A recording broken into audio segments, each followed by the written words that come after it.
40 yoshdan keyin yurakka eng zararli beradigan 3 ta mahsulot qaysi mahsulot? 40 yoshdan keyin aynan yurak kasalligini kuchaytiradigan, yurak kasalliklarini ko'paytiradigan, yurak kasalligini xavfini oshiradigan 3 ta eng asosiy narsani birinchisi bu chekish, ichish, spirtli ichimliklar, energetikalar, gazli har xil turdagi ichimliklar. Ya'ni zararli odatlar.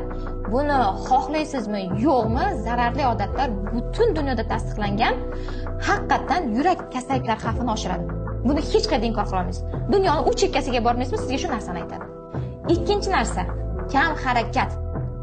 Kam harakat buni 100 marta aytiladi, chunki yurak qanchalik kam harakatlanyapsizmi, oyog'ingizdagi tanani pastidagi qonni o'ziga tortishga qiynaladi. U nasos kabi ishlaydi, mana bunaqa tortish kerak.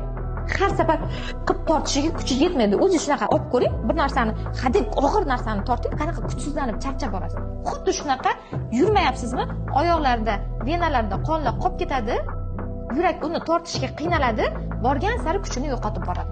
Yurganingizda esa oyoq muskullari qon tomir harakatini kuchaytirib, qonni tepaga chiqarib beradi.